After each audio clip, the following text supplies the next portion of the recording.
Managing Violence Podcast, Season 4, Episode 1, Professor Matt Larsen.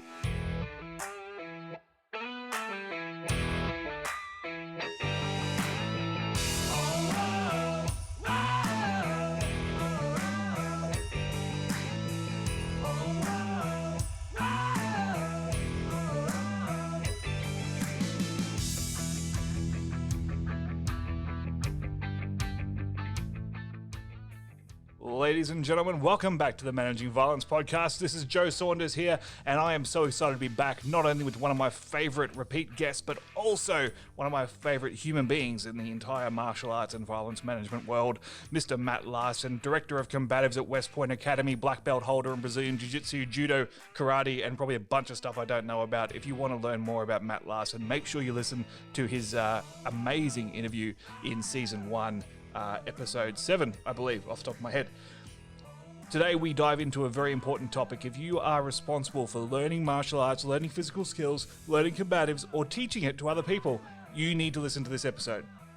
Matt is an expert when it comes to the transmission of physical skills, and we dive into the different phases of learning. We talk about cognitive and associative programming. We talk about the encoding of information. We talk about contextualization and instructional schemas.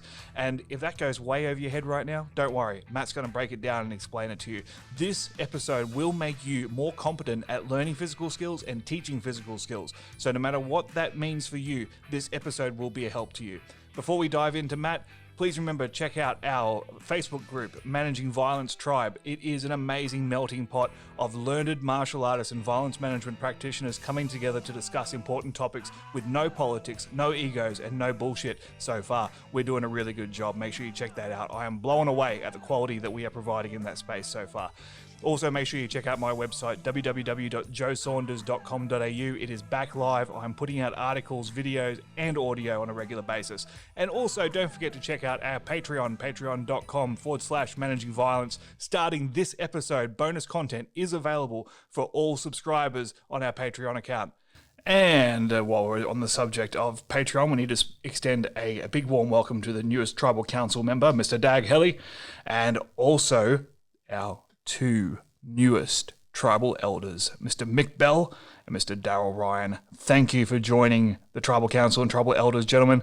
I look forward to working with you to shape the future and direction of the podcast. If you'd like to be part of the Tribal Council or Tribal Elders, head over to patreon.com/managing violence. Get all the perks and, just perks. Just perks.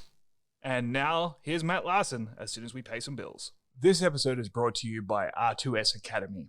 If you're after premium e-learning courses in topics such as occupational violence prevention, security and safety awareness, behavioral observation and suspicious activity recognition, active armed offender management, fire safety and evacuation, stressful situation response, resilience building, and, so many more. Check out the full range of pre-built courses at www.r2s.academy. But that's not all. R2S Academy are learning design specialists and have built tailored risk, security, and emergency courses for companies and government entities in Australia and around the world. For more information, check out www.r2s.academy. And if you'd like 10% off your purchase, enter the coupon code JOEMVP. That's JOEMVP. Check it out now. www.r2s.academy. Okay, Matt, thanks for joining us again on the podcast, Matt. It's a great pleasure to have you back. As I was talking to you offline, your first episode was probably the most commented on and the most feedback I've received from any episode in the first 3 seasons. Probably one of my favorites. It's definitely top 2 or top 3 for my favorite interviews. I got so much out of it. I've had so many people that have that have emailed me saying they've listened to it 3, 4, 5 times and keep taking notes. So you're a much requested return guest. Well, great. It's good to be here, Joe. And I enjoyed our last conversation, and I'm looking forward to this one. Perfect.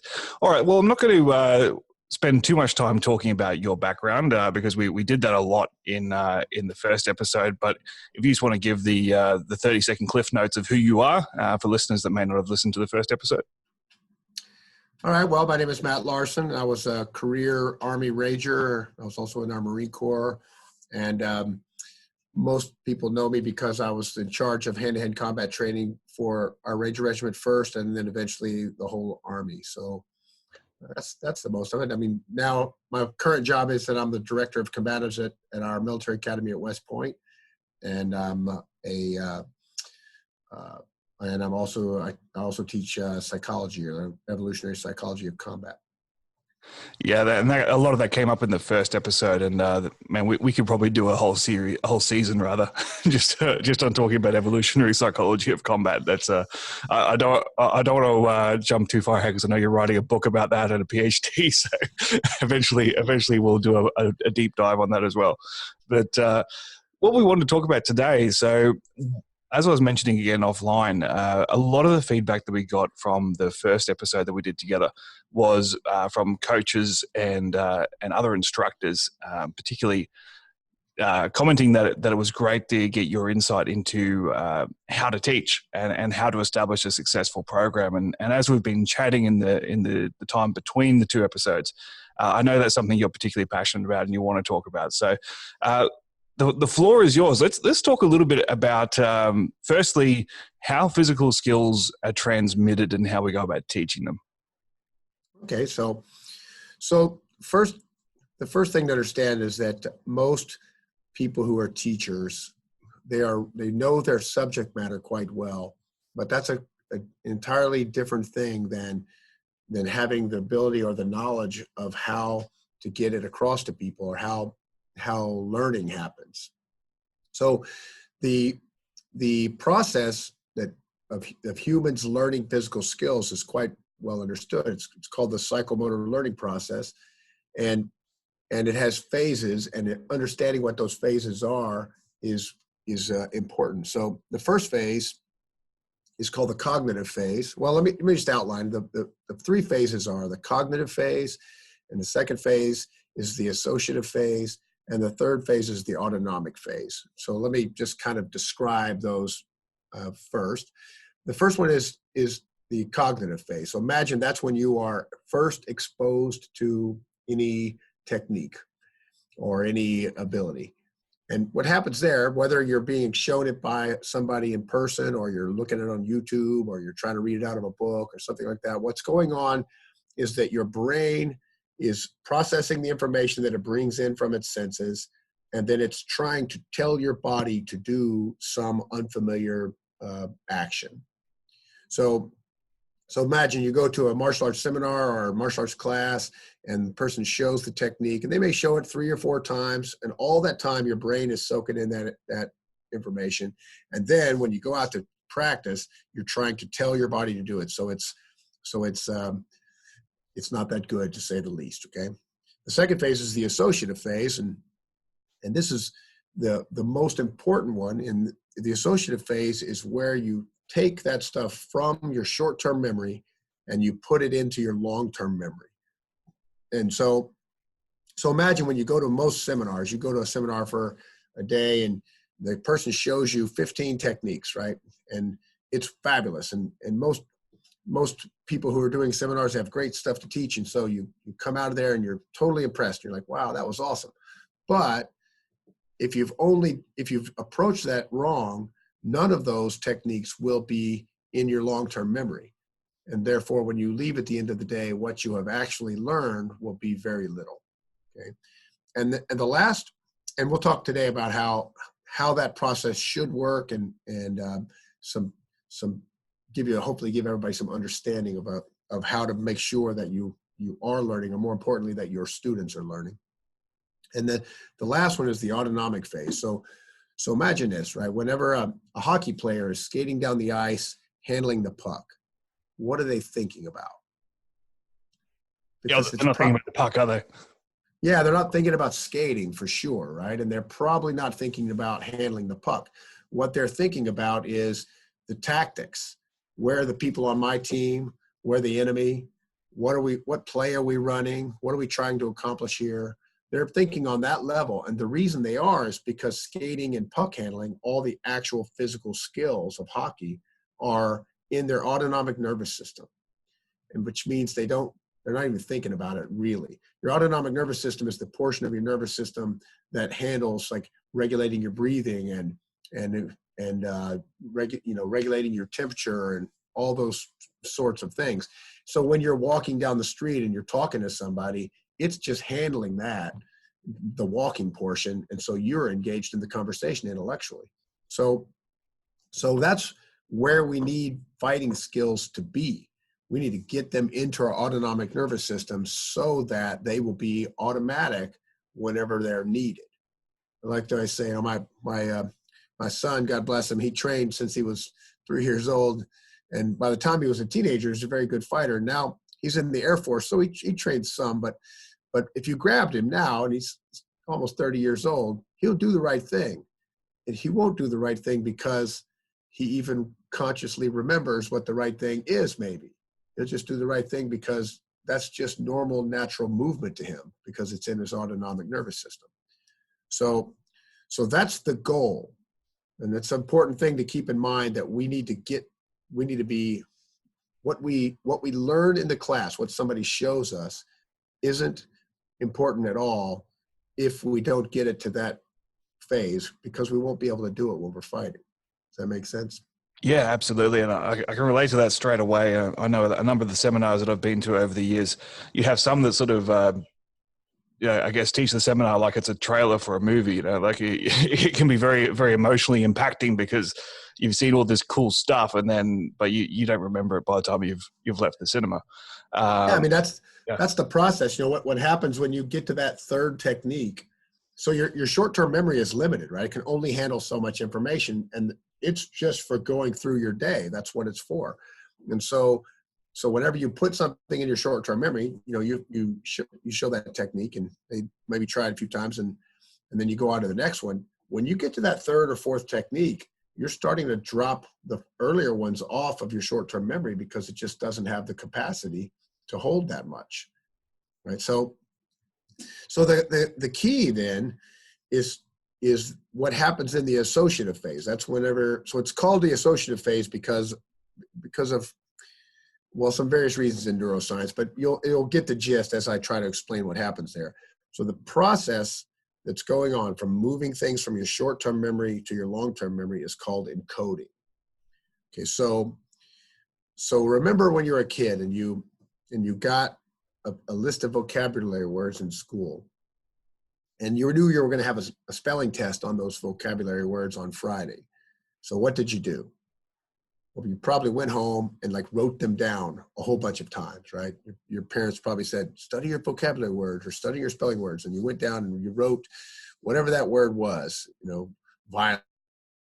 So you wrote it VIOLENCE, and you did that again and again and again and again. You might have wrote it 100 times, trying to burn it into your memory so that on Friday you would remember, right?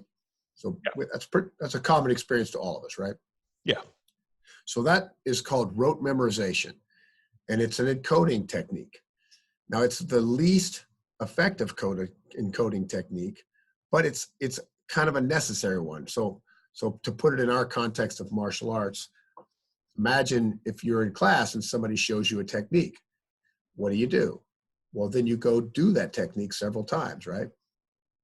So you have started on the encoding process in the first and necessary step, which is rote memorization.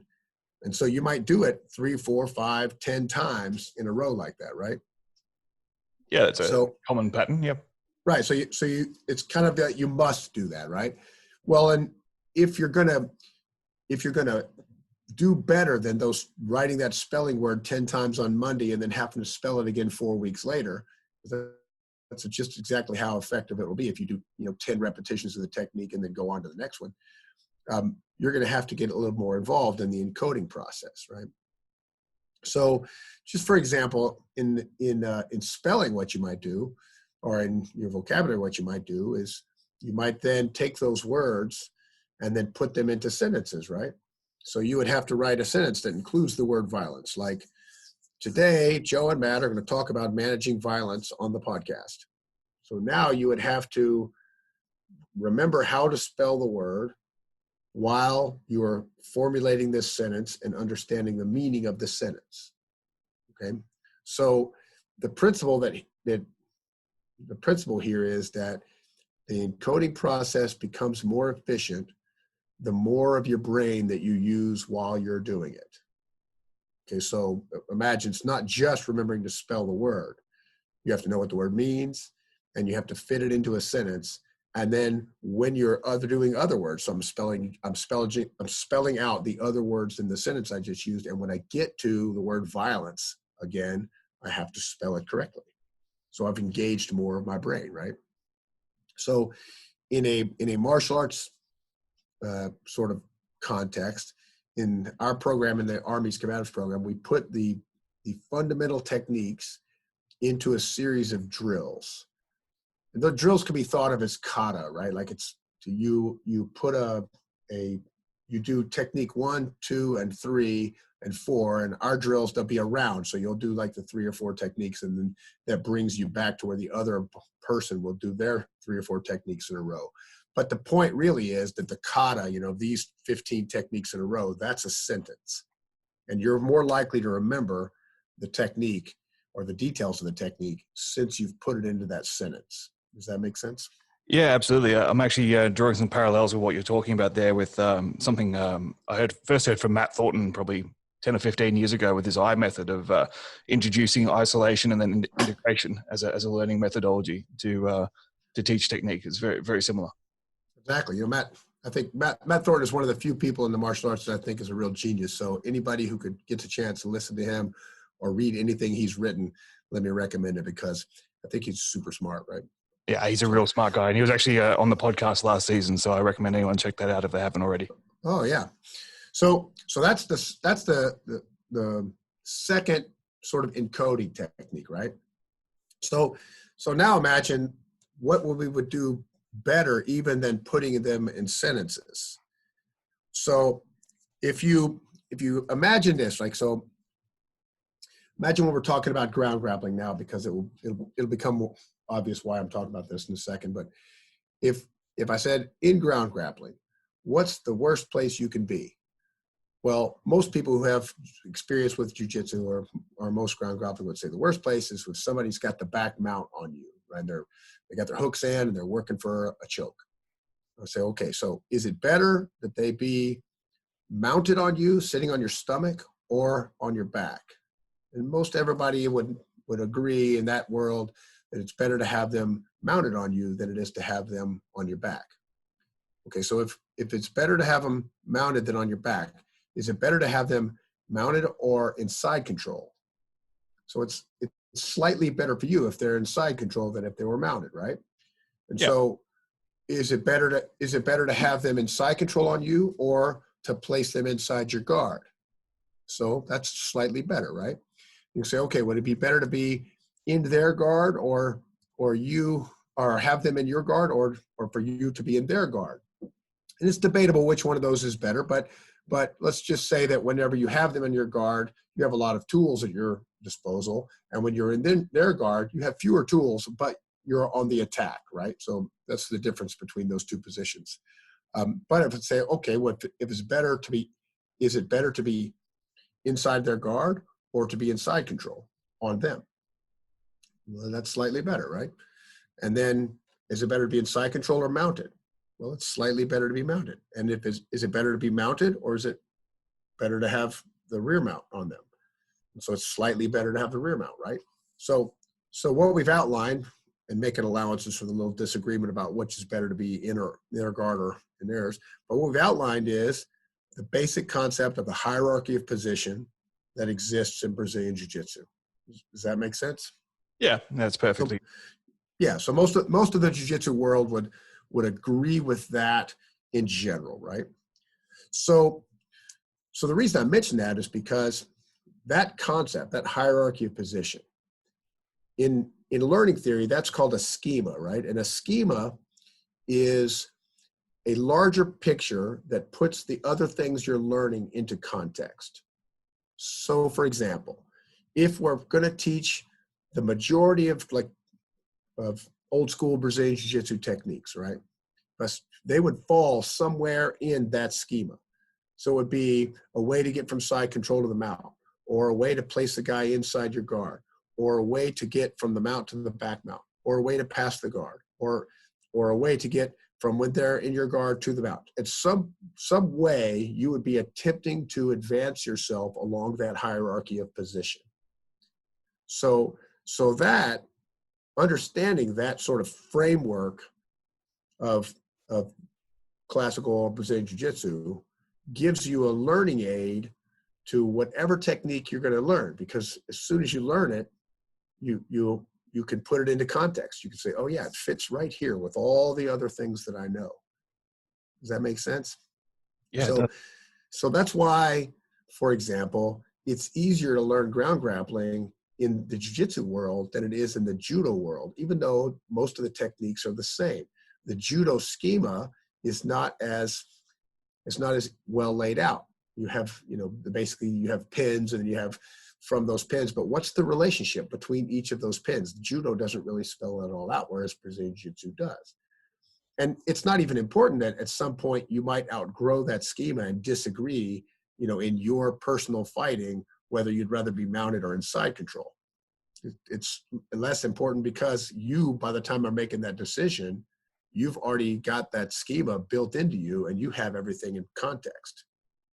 Yeah, that's right. I mean, some people might end up specializing from half guard rather than full guard, or some people might, actually be quite comfortable attacking with the person on their back, or playing turtle or whatever. So, yeah, but by the time they get to that point, then the fundamentals are well established. Exactly. So what we do in the Army's combatives program that we teach to our soldiers is we have a series of 3 drills, and those 3 drills. So imagine the first drill is escape the mount, you end up in the guy's guard. And the second one is you pass the guard. And the third one is you get from side control into the mount. Those are the 3 techniques of the first drill. And the second technique would be you're mounted, you take the back, and then the person escapes the back so that they're mounted. And then the third drill would be you can't roll them out, end up in their guard, so you place them in your guard from, you're mounted, you place them in your guard. And then after you place them in your guard, you pull off a sweep and then you're mounted, right? So that's, notice I didn't mention any techniques. I just mentioned the goals that the techniques we show are accomplishing. So does it make any difference which sweep you use? You have them inside your legs and your guard, you sweep them and you end up mounted. And it doesn't matter which technique you use to pass the guard. You start out in their legs, you pass the guard, you get to side control, and then to the mount, right? So after we teach them these, how many techniques was that? 7 or something? It's not very many, right? After you teach them these 7 or 8 techniques, you can go to the class and you can say, okay, is it, ask the questions I just asked. Is it better to have somebody on your back or mounted? And all the students will know the answers, even though you've never articulated that before, because the techniques teach them the schema, right? So that's why the techniques were selected, right? They're not selected because they're the most, it's debatable, how many ways are there to pass the guard, for example? So which one of those techniques should you teach first? Well, that's a question that experienced martial artists can debate for years and never come to some conclusion because there isn't an answer. The ways you like to do it and the ways I like to do it are going to be different, and they're going to be, we both have our good reasons. And if you take, 100 black belts in jiu-jitsu and line them up and ask them the question, all of their answers will be valid. So you can't say, no, that was wrong and this was right. And I would say it doesn't even matter, because you're going to teach them one of them and they're going to learn the schema that when you're in the guard, the best answer is to pass the guard. 100%. I find when I've got beginners that are first rolling, I'm a fan of getting people working in a sort of fun light roll fairly early. And one of the things that I just do, rather than teach them, okay, practice this technique, is just say, well, okay, you're in this position, you want to try and get to that position, figure it out. And you'll see what their natural inclinations are, because as long as they understand what the goal is, they'll start problem solving it and they'll do something that approximates a technique, and you can work on it from there. Yeah, and that's similar to Matt Thornton's idea of live training. You teach them what they're trying to accomplish, and then there are only so many ways your arm works, your elbow works, your hand works, etc. Eventually, you'll be coming up with good ideas. And And there's some real truth in that. And I would just point out that you're giving them that schema, is giving them the framework within they will learn through the live method. And even if you come back to teaching them, memorizing techniques, you're going to teach it to them within that schema. So now the best way to think of that in our learning theory model is, you had your spelling words, right? First, you memorized the spelling words by rote memorization, wrote them 15 times or 100 times or whatever. Then you put them in sentences. And then the schema is like a paragraph that you would put all these sentences together in. So now you have a coherent whole. Now, that's a great example of a paragraph, because a paragraph does not a book make, right? So we have the schema of ground grappling within, the Brazilian Jiu-Jitsu framework that we can adopt. And you can disagree on what exactly works in the schema, and you can modify it to fit your needs, but it still functions as a schema, right? Even if you disagree with what that hierarchy is. But if we were going to teach somebody all about fighting, we would need more than just that one, right? We'd have to be putting the techniques of striking into their own schema like that. And we would have to take the techniques of takedowns, put them into their own. And these would form another whole, if you understand what I'm getting at, a larger whole. But each of them would function as a memory aid or a tool, an encoding tool, to get the techniques we're learning on any given day or any given week or in a month into our long-term memory, with the goal of getting them where it's all natural, normal movement in our autonomic phase of the psychomotor learning process. Yeah, so if I'm understanding correctly so far, so essentially what we're trying to do is build a broad schema so that we can hopefully remove as much of the actual thinking as possible, so that things become more automatic, and we're talking about broader general concepts as opposed to intricacies of technique. Well, that's right. And so imagine the way your brain works, right? Like your prefrontal cortex. Believe it or not, your prefrontal cortex, so your spine and your entire nervous system is bifurcated. And that means it's got two main parts. And the two main parts, which go throughout all the way from your fingertips, all the way through your spine, through your brain itself, like your spine, it's divided front and back between the portions that receive information and then the portions that send out actions. Okay, and so your brain is the same way. All the way it goes up through your spine, and then your brain is kind of a S curve. It's kind of difficult to explain on the radio how your brain is laid out, but pardon me. But your prefrontal cortex, which is the part where we do all of our higher thinking and whatnot, it's on the portion of our brain which is involved with sensory input. So we see things, we feel things, we have all of our senses, right? And that's how we make sense of the world. And then that information goes through the portions that is affective, meaning the portion that handles our emotions, the things we want to do, etc., and then spits out from there what we're going to actually do, our actions. Okay, so that's an important thing to know, because when you hear, remember, you've all heard of the OODA loop, I'm sure, right? So that's, I'm sure most of our listeners have come across the OODA loop before. Right. So the OODA loop is happening when you're in conscious thought mode, meaning if I don't have the techniques built down into my autonomic nervous system, then the OODA loop is happening. I'm observing, I'm deciding, etc. Right? Yeah. Okay, so when I touch a hot stove, deciding, acting. Yeah. Right. So when I touch a hot stove, that's not happening. You'd hope not. We're going to have burnt hands. No, it's not happening, because the way our nervous system is oriented, right, the way our nervous system works is that those nerves that are in our fingers, they are connected to not all the way to our prefrontal cortex and then back down through the action portions, right? They're connected at a whole bunch of different levels, right? So I'll give you an example, right?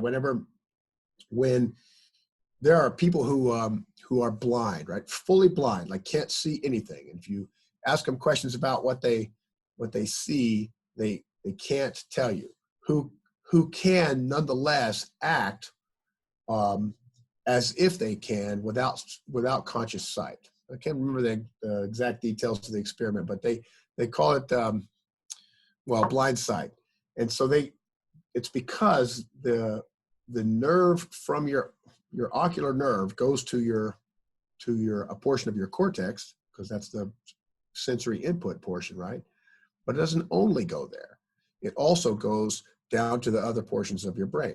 So for example, when you touch that hot stove, that muscles are going to contract way before your conscious brain even knows that finger's burning, because the signals don't have to go all the way to your brain. They can go directly to those muscles at some point and make it pull back, right? So that's your autonomic nervous system in action. Yeah, That's actually, why, you see what I mean? So that's why, for example, when you're skating, you're not thinking about it. You're just skating. And so your body is just doing it. It's always, in my classes, I always point out, I always walk across the classroom and say, look, this skill, which we all take for granted, took us all a year to learn. But now we don't think about it while we do it. It's just part of us. It's just the way we are. So, you can lobotomize somebody, disconnect their prefrontal cortex. They can still live. Their heart will keep beating and they can still walk. Yeah, it's incredible what we're able to adapt to. I mean, I remember the first time I sparred with a pro fighter, with a pro Thai boxer, and I was never a very good Thai boxer by any stretch, but I thought I was competent. I have a very similar experience at not being very good at the Thai boxing.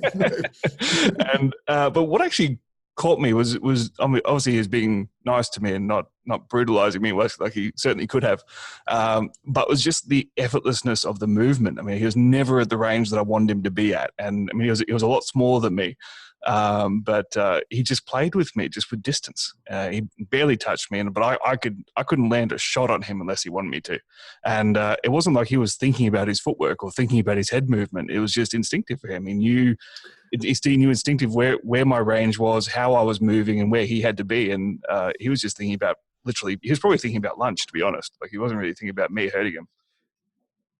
That's exactly right. And I'll give you a great example from the sport of MMA, right? Or from wrestling and MMA. So one of the key things that you have to learn in wrestling to be effective is to reshoot. When's the most effective time to take somebody down or to try your takedown? Well, it's whenever your opponent has just tried and you have stuffed him, or you have just tried and he stuffed you. Right at that second, right? That's the time when you need to try again, right? Or try your next technique, right? And so in the way the rules within American folk style wrestling work, that typically means like you shoot a double leg right then, right? You try a double leg, it doesn't work, you shoot another one right then. Or he tries one, doesn't work, you shoot another one right then. So people who grew up wrestling in the United States, they might have been doing it since they were 3. So they will have that reshoot deep program, man. It's way down to their autonomic nervous system. They're definitely not consciously shooting. They're just shooting because they feel the last technique, right? It's like a cue. So when you fight one of those guys in MMA, when you punch him, imagine you land that right cross, bam, you hit him right on the button, right? So they will, in many, many cases, they will right then, as their brain is short-circuiting from that punch, shoot. Because it's built in, right? They've done so much work making sure it's there. So when you fight a guy that's got a lot of wrestling experience and you punch him in the mouth, you should throw a knee right then, because the odds are he'll shoot right into it. Because it's automatic, right? His brain isn't working, right? He's just it's his autonomic nervous system telling him to shoot. And so, that's for example, a way you can take advantage of this knowledge. You can understand what people do and what skills they've got and how they work. So Yeah, actually, that makes sense. it just a quick sidetrack, but it just reminded me of an old school pride fight with Fujita versus Fedor, where Fujita rocked Fedor, and I think he was so surprised that he'd rocked Fedor that he didn't take advantage of it. He went straight to a clinch, and it was like his brain kind of misfired. He's like, I wasn't ready to actually hurt this guy. I thought so. He just it's funny. I used to have this fighter I trained. He was a really, really nice fella, and I had to teach him to be mean in the ring. So, when you're boxing or kickboxing or something and you hit somebody, you got to smell the blood, right? And you got to immediately like pounce on them if you're going to finish them while they have that moment when they're all dazed, right? And so that's something you have to teach people too. That's the same way. You have to teach them that reshoot. You can tell teaching somebody how to reshoot like that in wrestling, which is super important. You can't be a good folk style wrestler without it in America. But teaching them that, at first it's cognitive, right? At the beginning, you're going to say, no, that's when you need to shoot. And then they will consciously be doing it when they're little. And they'll be slow, right? Because it's not automatic yet. But then eventually you work it down into their autonomic nervous system and it's automatic response. And then very difficult to train yourself out of something that you've got that deep into you. It's going to be an unconscious response. I think if you connect that to wrestling and MMA again, and we're using martial arts examples, but that's what we're talking about. You see the same issues, especially early on with wrestlers not being able to or not being comfortable playing guard because they had to fight so much instinct to get off their back all the time, and they'll consistently turning into turtle positions and suffering because of that in the early days. Because that conditioned response was so strong to not be on their back under any circumstances. Yeah, and once you can get those guys past that initial portion, you can build up enough experience on their back where they can become comfortable there. But it's a long process because you're overcoming. So just so everybody's tracking, the way your brain works is that you're forming synapses, right? So your cells of your brain are connected to each other, and then you strengthen those connections every time you try to do a skill. So you do it, then you do it, then you do it. It's like a good way to imagine it is you have a table and you are drawing a knife across that table. So the first time you draw it, it makes barely any impression at all. But if you do it 1,000 times, pretty soon there's a groove there, right? And when you roll a ball across that table, it's liable to fall into that groove because the groove becomes deeper and deeper. So that's exactly what's going on with the synapses in your brain. They're forming these larger and larger connections so that they become the normal natural connection. Because no two movements are exactly the same, right? Every time you take a step, it isn't the same as the step prior, or it isn't the same as any step you've ever taken before, but it's similar. And so the grooves are more like a stream bed, like they're all going to be around the same. And the more you do it, the more you're going to be able to approximate that, which kind of gets us into, well, there's one more thing I should mention before we come back to that. But so one more sort of thing to understand about the encoding process, right, is imagine that when you give people that same idea that you're going to involve more of your brain in the process, and that's going to help you move it into your autonomic nervous system better, right? So imagine this: when you mount on somebody, as an example, and you start punching them in the face, right? What actions might they take? Okay, so they might block with their hands straight above their head, right? In which case, you could conceivably push their arm down and get an Americana on them. Okay, or they might block with their arms across their face, in which case you might push their arm across and get what we call a gift wrap, where you reach around there, got their arm wrapped around their head. Or they might try to bench press you off, right? So if you were training that, you would put in a drill where you were saying, okay, you're going to pass the guard, you're going to get from side control to the mount, and when you get to the mount, you're going to start punching them. They might respond with one of these 3 cues. And I say cues because each of those actions is associated with a reaction on your part, which will be the technique you do, right? Yeah. So if you're trying to teach somebody to remember how to do an Americana, or trying to teach them how to get the gift wrap, or trying to teach them how to get a straight arm bar if somebody pushes you away, if you put it into that context, each time you get there, you've got Pavlovian conditioning, right? You've got a little bit of stimulus and response. They do action A, and then you respond with the appropriate technique.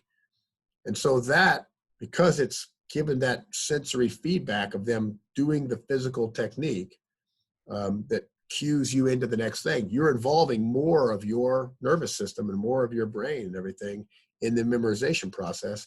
And so it will be an aid to encoding those techniques into your brain, right? So a similar thing is going on with chain wrestling, right? Like I always like to point out, what does every wrestling coach in the world know that that virtually no one who's teaching something billed as self-defense doesn't know. And that is how you control people when you're engaged with them. So here's what I mean, right? So the idea of self-defense, which I try to never use that verbiage, but the idea of self-defense, the very concept of it seeds the initiative. So every self-defense technique is they attack you like this, and then you respond like that, right? So, for example, our Army taught the defense to the right cross, which was actually mostly a overhand right, like a sloppy overhand right. You would defend by first putting up a old school karate style block, and then coming in with like a seonagi to once you've blocked the technique, right? And they taught that, and that was in our manual from 1905 all the way to the 1992 manual. Seonagi is as a response to the overhand right. And how many soldiers actually ever pulled that off?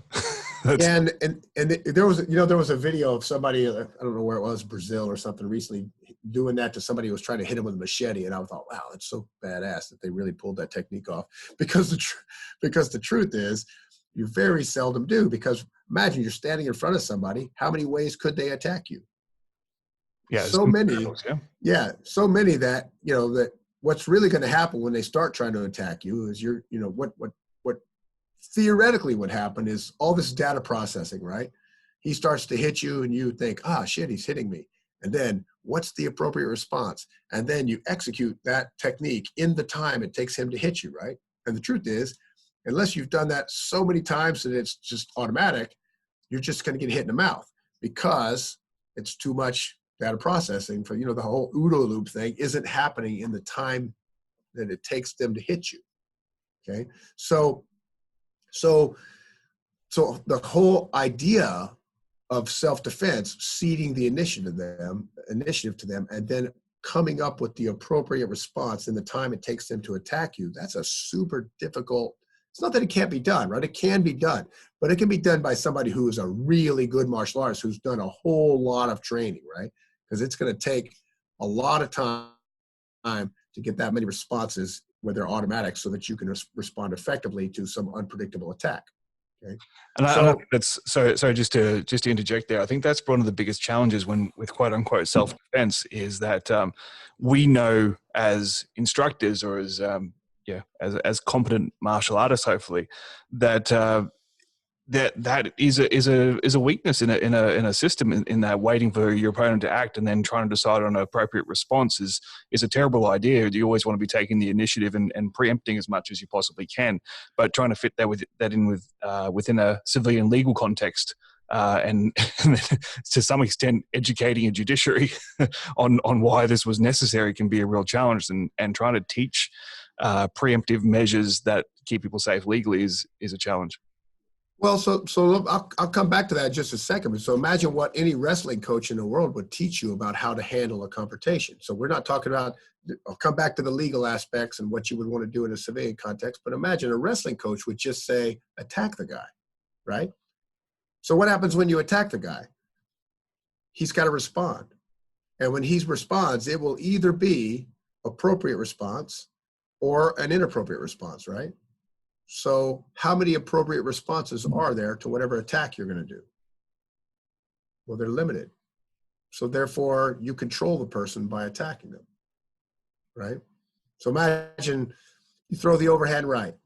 What's the guy going to do that's the right thing to do? Well, he'll have to defend that. So I might have bring his hand up to defend the strike coming in like any boxer or kickboxer would, right? And if you throw that overhand right, he's going to do that. So therefore you're controlling his actions. So you can have your next move in the can, right? You can have the next one on tap, ready to go, prepping for his response. And maybe he's got 2 or 3 possible responses. So you can have 2 or 3 things in the can that you have practiced in response to the stimulus of him responding appropriately, right? Yeah, so by initiating the action, you're controlling the number of variables that are going to come back at you, whereas before... Exactly right? So exactly right. So in wrestling, that's just called chain wrestling, right? And that's the way all the best wrestlers in the world are practicing it right now. I'm going to try this move. It's either going to work or he's going to do A, B, or C. If he does A, I do this. He does B, I do this. He does C, I do this. So you can practice that a lot. And if you practice like that, then you can have your next move, just to be fluid, natural flow, etc. And as long as you're on the offense, that's what's that can be going on, right? So I would say if you're going to, that's an important thing, because you're using that same encoding technique to be able to get those techniques where they're in your autonomic nervous system and you can execute them in real time, right? And so if we come back to the legal question, then you can say, okay, so what should your response be when attack happens? Mostly you're just going to have a response that is going to handle most every attack, because you're not going to be probably able to figure out what the attack is in the meantime. And then that your response is going to initiate action on his part, which is predictable in the way that we just described, right? So you come in like a rhino block, or Blauer spear thing, or et cetera, et cetera. Those are all kind of things that you can put into your autonomic nervous system by practicing them as responses to a whole bunch of attacks, and they will mostly handle it. So that's a realistic way to be able to, as a quote, self-defense technique of seizing the initiative in response to attack. Yeah, one of my favorite systems that I've trained in over the years, I'm not sure if you're familiar with it at all, was the ISR matrix system, which was created by Luis Gutierrez and a bunch of the straight blast guys. And what I really liked about it was designed for law enforcement, and it did exactly what you're talking about. It limited the range of techniques to a small number, but each technique led into a series of possible responses or defenses that the perpetrator or the subject may try to use, and then you had a conditioned cue to react in a certain way that it inevitably ended up with you controlling and restraining the subject in any number of ways. And the base system, when I learned it, which was, I know it's evolved since then, but the base system was essentially 9 techniques. And if you put a bunch of relatively physically able people into 3 to 5 days of training, they could get quite competent and get a lot of reps into those 9 techniques responding to realistic stimulus. And it actually had a really good application. I know I did 5 days of it straight up. And I was using the stuff that basically the next week at work. I was still working as a bouncer at the time, and I was using that stuff immediately, which was I'd never had before attending a seminar. So that's a great example, because what you see there is, I don't know how many techniques they taught you 9 techniques over those days, but what they really did that was important was they used an encoding technique so that you remembered those techniques 6 weeks later, 6 months later, because it was encoded. It was more likely to be in your autonomic nervous system. And if you use those techniques we're talking about, stimulus response, just sort of Pavlovian conditioning in that chain wrestling model, then pretty soon you really do learn something. You take it away. I mean, how many people have been to a seminar? I'll leave the name off, but I remember going to a seminar one time many years ago by one of the biggest names in the business. And he must have shown, man, I'll tell you what, that guy showed more in the 2-day seminar than I know now, right? There's 20 years of training later, right? And I remember walking out and going, wow, that was so impressive. That guy knows so much. It's crazy, right? And I didn't learn anything. I couldn't tell you what techniques were in, I couldn't tell you what sort of techniques were involved, because it was totally, into my short-term memory and then flushed as the next thing was put in. And that ISR is a great example, right? Like, if you take it as in the techniques didn't matter that much, because the principle is what really matters. Because you and I and, a 115-pound lady and then a 275-pound man, we're all going to have different techniques that work for us, because our body styles are different. We might find ourselves in different tactical scenarios, and et cetera. So what you can do with a system like that is you can introduce the training concept to people. And then, like all real training, you're putting the person on a voyage of discovery, but you're saying, look, here's a principle of how you would train techniques. Because if you would do a survey of all the best judo players in the world and the best wrestlers in the world, you would have a very similar skill range, meaning the number of techniques and how they approach training those techniques. but the techniques wouldn't be the same at all. There'd be some fundamentals and what I mean by fundamentals, use the Matt Thornton version of, I think he's the one who said, fundamental is something that every single black belt does. Like there's not a Brazilian Jiu-Jitsu black belt in the world that doesn't do the Mata Leon, right? Not a one. There's not a single one. So that's a fundamental. But there's lots and lots who don't do the Berimbolo. Okay, so not a fundamental. Right? So if you take that, there's a few things that are fundamentals that everybody does, but there are a very small number of things. Mostly, you have this principle of training that's going to, and these schema that are going to pull your techniques together, and then you're going to come up, like you might like the best judo guy in the world's probably got 3 throws on his left and 2 on his right, or vice versa, or something like that he uses for almost everything he does. But he's got those put into a system where when he tries them, they flow together and he can hit those moves over and over again. Does that make sense? And that's even taken into account that sportive applications of techniques, they limit the tactical scenarios down so that you can have a much smaller amount of technique and still shine. Yeah, actually, one of my personal experiences as a young judo player, growing up here doing judo, we learned pretty much the entire syllabus from we learned the Gokyo pretty much from day one because you needed to demonstrate all the throws for each grading and so on. So everyone had, I would guess, a very base level understanding of how all the different techniques worked. And I remember the first time we had a competitive university player from Japan. Actually, I think he might have even been a high school player, but we had high school and university players from Japan that would come and visit occasionally. And these guys were first, second, third degree black belts. And they would absolutely destroy all of us, of course. But they would only do it with 1 or 2 techniques. And I remember once we had a visiting black belt, and he was watching some of our practice, and he said, "Oh, you guys know more techniques than me." And we're like, "Really?" And he said, "Yeah, I've never seen these techniques before." And they were basic Gokyo techniques. But the way he was trained was very early on, it was identified he was a Seoinage specialist. And he had about 15 different ways of coaxing someone into a Seoinage and then absolutely drilling them with that one throw. And he explained to me that they didn't bother learning the rest of the Gokyo until basically after they'd retired from competition because it was just a distraction. So that was something he did in retirement, more or less, whereas we taught it from day one. And because of that, they were extremely good at hitting 1, 2, or 3 different techniques. And it's very, very rare even now to find a competitive player who mixes up their winning techniques beyond maybe 3.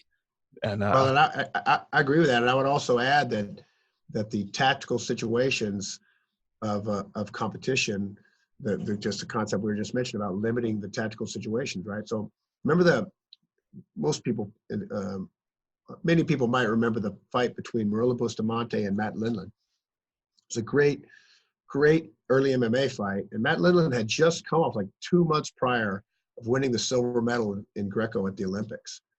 And so when he got in to fight Bustamante, lo and behold, Bustamante is the one who hit all the takedowns. And so how can this be? How can the second best wrestler or Greco-Roman wrestler in this weight class get taken down by this, jiu-jitsu guy, a high-level jiu-jitsu guy, but still certainly not a specialist in takedowns? And the reason was because the setups in MMA are completely different than the setups in Greco. And so it wasn't just the technique, right? The techniques have to be in context. So, yeah, it's true. Matt Lindland probably had better takedowns. He just never got a chance to use them because the setup for the double leg, and, it's not a good example because it's not a Greco technique, but the setup for whatever throw you're taking might be, hitting the guy with the jab as you circle to the left and then cutting back across, whatever. It might be then a rear leg round kick or something to then set up the single leg. And so Bustamante had all his techniques, which were probably, they weren't probably as good as the techniques, but they were better because they had a better setup than the setup that he had drilled. So that's back to that concept of Pavlovian training. You're going to drill it in that context. Yeah, I'm going to do this, this, and this, and then he'll respond in a way that's predictable. So therefore, I'll have my technique ready for him. So, and I should mention, imagine one of the problems my actual specialty is how you would train organizations, right? How you would create training programs that would get the members of an organization to have some abilities. Imagine the challenge there is that the difference between every civilian martial arts instructor in the world and a combatives teacher or a defensive tactics teacher for police or something like that. The difference is self-motivated students, right? There's not a police force, above 7 or 8 members in the world probably that is 100% self-motivated and want to learn whatever it is you're teaching them as their martial arts teacher. So that's teaching people who are not self-motivated to learn. That's not within the expertise of most martial arts teachers. I think we mentioned it before, but I had a commercial school, and every single person who walks through the door of that school is self-motivated. They come there because they want to learn. But when you're training a unit, it doesn't matter what unit, right? When you're training a unit, the percentage of people who are self-motivated to train is small. So how do you structure training in a way that's going to get all of those people to learn something? That's a challenge that is not. So what ends up happening is that the same mistake gets made over and over again. The commander of the organization wants to have martial arts training, so they say, okay, hey, we're going to have martial arts training, so we're going to have this much time. They look at their schedule and say, we're going to dedicate this much time to it. So it doesn't matter how much time. They say, 4 hours this week or 4 hours for the next 8 Saturdays in a row. Doesn't make any difference how much. And the next thing they might say is, okay, well, who's going to teach it? So then they get some martial arts teacher, right? It doesn't matter who it is. It could be the janitor or the UFC champion or the holder of the red sash in 5 Manimal Kung Fu. It doesn't make any difference who. Because what they're probably going to do is look at that amount of time, think about all the techniques they've learned in their 27 years of experience, and come up with the techniques that they think are going to fit the tactical situation of the organization and that are easy to learn. That seems to make total sense, doesn't it? And that's why everybody always does it. But we also know the results of that. What will happen? It's not any different if I'm doing that with like a counter-terror, assault unit, or the women of Aflac, and I'm just trying to teach them how to defend themselves against rapists. The results will be they'll come in for those 4 hours, they'll do the 17 techniques you teach them that day, never doing any encoding, and then it'll be as if you never did the training. Yeah. It really understanding how we go about.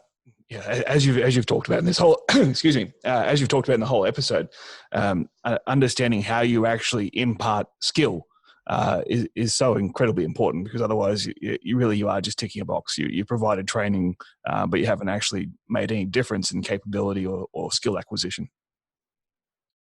It's probably important too that we discuss the differences in types of physical skills. And so what I mean by that is, imagine a skill like learning a golf swing. Okay, so learning a golf swing is a closed skill, and what I mean by that is it doesn't require sensory feedback. So when I learn the technique, right, it's the same psychomotor learning process. I see the technique done. My brain this is the cognitive phase. My brain is trying to tell my body how to do it. It's at first it's not very good. I can use one of the encoding techniques we've talked about. In this case, would probably be rote memorization. And I should note, even in the rote memorization process, whenever I have a complicated technique, like a golf swing or like a takedown or anything, it doesn't matter. The technique has a lot of details, right? So we know that practice doesn't make perfect, right? Practice makes permanent. So, and this is a common trope, but perfect practice makes perfect, right? You need to do the technique correctly if you're going to be able to learn the technique correctly. So how do we do that when we halfway know a skill? That means it's not good. You look around at any class when you show them, whatever technique you're going to show them. You're going to show them how to take the back from the guard or whatever. When they start doing the technique, it's going to be terrible, and all the details will be wrong. So how do you make that training more effective? Well, the best way is to trick your brain into thinking that you're doing perfect technique, right? So you give them a detail to focus on. Hold your mouth like this. Doesn't matter what the detail is, because we're not really, doesn't matter which technique we're talking about. It works the same. I'll say, hold your hand like this each time you do this technique for the next few iterations. And then you're going to come back later and give them another detail. Okay, now when you're doing it, think about this detail. Put your knee here. And then slowly, after you've done that a bunch, you're slowly ratcheting down their technique, right? You're slowly getting it better and better and better. So back to our golf analogy, hold your feet should be like this. When you swing, your thumbs should be like this. You should hold your shoulder like this. These are the details you're giving them each time, and you're slowly ratcheting down that technique. So it's getting better and better and better, right? And better, what I mean by that in the context of closed skills is you're perfecting all the details so it's exactly like you want it to be. Okay, so that's closed skills, like a golf swing. Now, other skills are open skills. They take sensory feedback. So for example, passing a basketball. Okay, so when you first start to teach somebody to pass a basketball, it's going to be exactly like you were teaching them how to do that golf swing, right? You're going to say, stand like this, put your hands like this, pass the basketball this. And you might give them those details for a while too. But then you've got to start adding sensory feedback. So that might be, now the two of us are going to walk as we pass this basketball back and forth. Now we're going to add a bounce in between us. Now, and you're going to start adding more and more and more sensory feedback until eventually, unlike the golf swing, we can look at the best guy in the world and we can look at video of him and we can say, you should do it just like that. And you can try to recreate that. You could concentrate on the little details. But the basketball pass is going to be completely different every time they do it, because sensory feedback is almost all of the actual skill. Does that make sense? Yeah. And so interesting. So whenever you think about that, think about it in terms of the training that we're doing in the martial arts. So just imagine, I started out, my first two martial arts were judo and karate. So when I was doing karate, when you have the concept of kata in karate, right? So there's no sensory feedback in that skill. So you're training a skill, which is fighting, which is an open skill. It's almost all sensory feedback, right? And you're training it as if it were a golf swing or a close skill with no sensory feedback. So then you can get a guy that's done 10,000 hours of kata, and he'll have the movement patterns of those techniques burned into him, right? Because he's done it so many times. Doing that technique, he could probably think about his taxes while he was executing the kata, so long as there's no sensory feedback. So as soon as you add this, something they haven't put into the training at all of a sudden you end up with those karate guys in the early UFCs who turns out they didn't know how to fight at all, right? Because they missed this super significant difference between an open skill and a closed skill.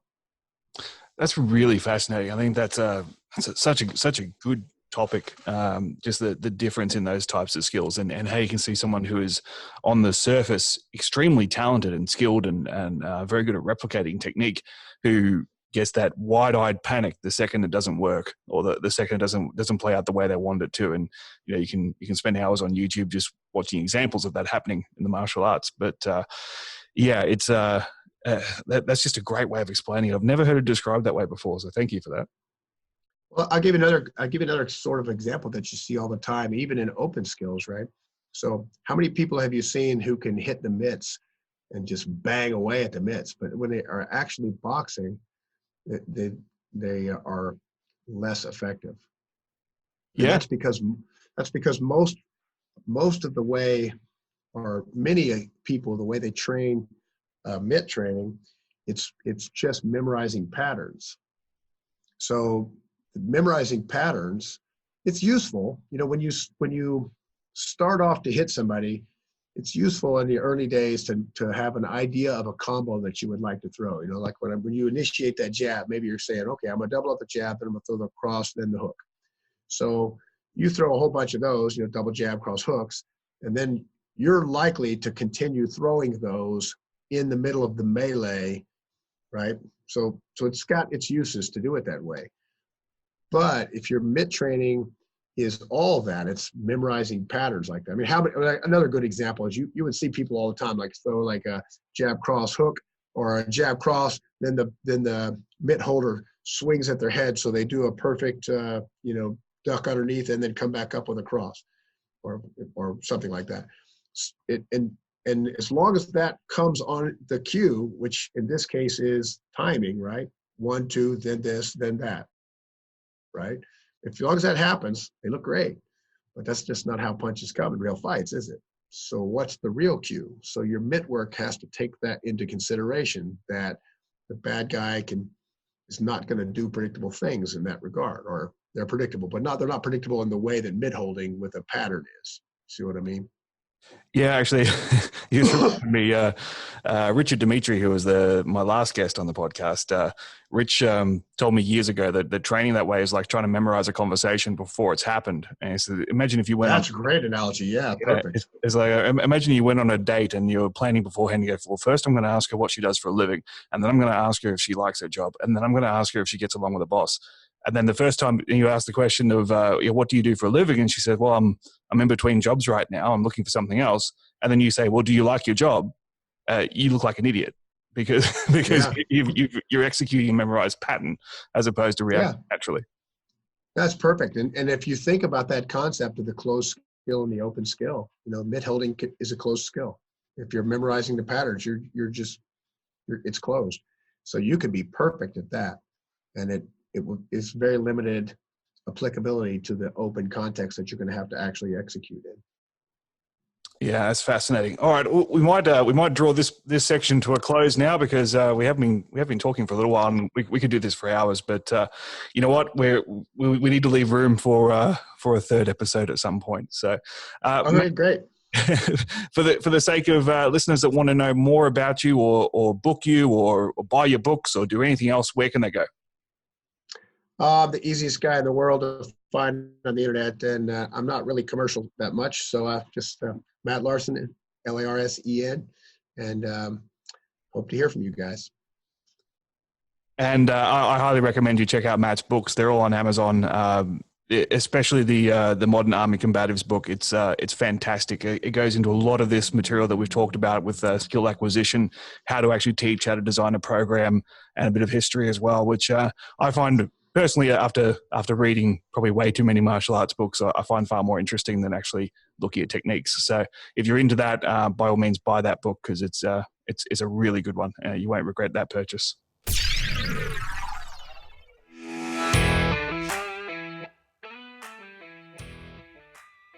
Thank you once again to Professor Matt Larsen for that amazing insight, man. We went deep on that, and it's such an important area of knowledge. It's such an important thing to know. How do you actually teach people? How do you learn things? And that was just tremendous insight. I think this is one of those ones you might have to go back and listen to several times over and take notes.